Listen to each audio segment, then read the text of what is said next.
આજે મહુવા મુકામે બગદાણાની અંદર જે ઘટના બની છે એના અનુસંધાને અમારું પ્રતિનિધિ મંડળ ભાઈ શ્રી નવનીતભાઈની ખબર પૂછવા માટે અને પરિસ્થિતિનો તાગ મેળવવા માટે આવ્યા છે.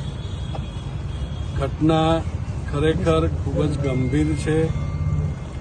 આની યોગ્ય અને ખૂબ જ ગંભીરતાપૂર્વક તપાસ થવી જોઈએ. બે દિશામાં તપાસ થવી જોઈએ. પહેલી, ઘટનાનું કારણ શું છે એ બહાર આવવું જોઈએ. એટલા માટે કે બગદાણા ધામ છે એ માત્ર કોઈ એક કે બે સમાજ માટે નહીં, પરંતુ ગુજરાતભરના તમામ ભક્તો માટે આસ્થાનું ધામ છે.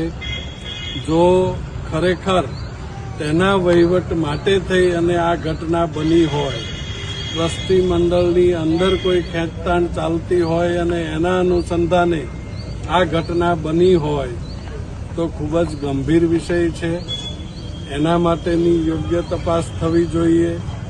એના કરતાં પણ વિશેષ ગંભીર જે ઘટના બની છે અને જે પ્રકારે આકાર લીધો છે, ભારતીય જનતા પાર્ટીના આગેવાનો પણ આના માટે ચિંતા વ્યક્ત કરી ચૂક્યા છે. હીરાભાઈ સોલંકીના નેતૃત્વમાં કોળી સમાજ આના માટે તપાસની માંગ કરી રહ્યો છે.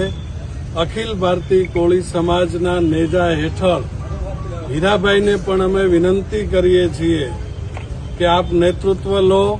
આપના નેતૃત્વમાં આખો સમાજ તમારી પડખે ઊભો છે.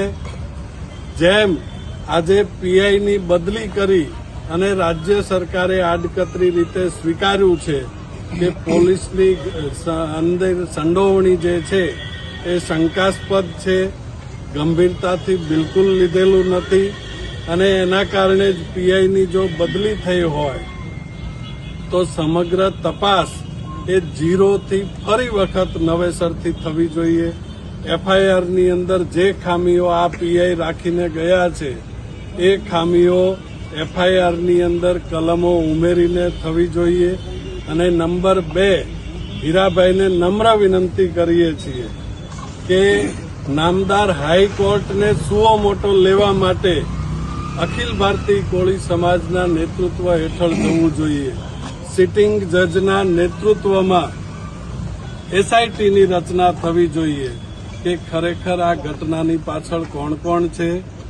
પીઆઈ, ડીવાયએસપી જે અત્યારે જજની ભૂમિકામાં આવી ગયા છે, ખરેખર તો પીઆઈ, ડીવાયએસપી અને એસપી એ લોકોના ફોનની પણ તપાસ થવી જોઈએ. એમના સીડીઆર પણ મગાવવા જોઈએ. આરોપીઓમાંથી કે આરોપીઓને મદદગાર કરનારા લોકોના પણ જો એ લોકો ઉપર ફોન આવેલા હોય તો સમગ્ર કાવતરામાં મદદરૂપ થવાના ભાગરૂપે એ અધિકારીઓને પણ આ ઘટનાની અંદર સહઆરોપી બનાવવા જોઈએ. જે પડદા પાછળ રહીને દોરી સંચાર કરનારા લોકો હોય એ તમામ આરોપીઓને આની અંદર સહઆરોપી બનાવવા જોઈએ. આપના માધ્યમથી આહિર સમાજને પણ નમ્ર વિનંતી કરું છું કે બગદાણા ધામ છે આપણા સૌ માટે આસ્થાનો વિષય છે. એને રાજકીય અખાડો ન બનાવવો જોઈએ.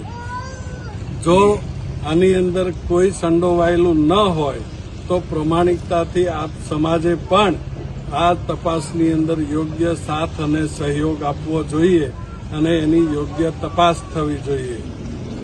એની સાથે સાથે કોળી સમાજની સૌથી અગત્યની અને મુખ્ય માગણી હીરાભાઈ સોલંકીના નેતૃત્વમાં માગણી કરીએ છીએ કે રાજ્યના ગૃહમંત્રીને સરઘસ કઢાવવાનો બહુ શોખ છે. જો તમારો શોખ સાચો હોય અને આ આરોપીઓનું સરઘસ જો તમે કાઢી શકતા હોય તો કાઢો, નહીતર કોળી સમાજ આવનારા સમયમાં તમારા ઉપર નિર્ણય કરશે.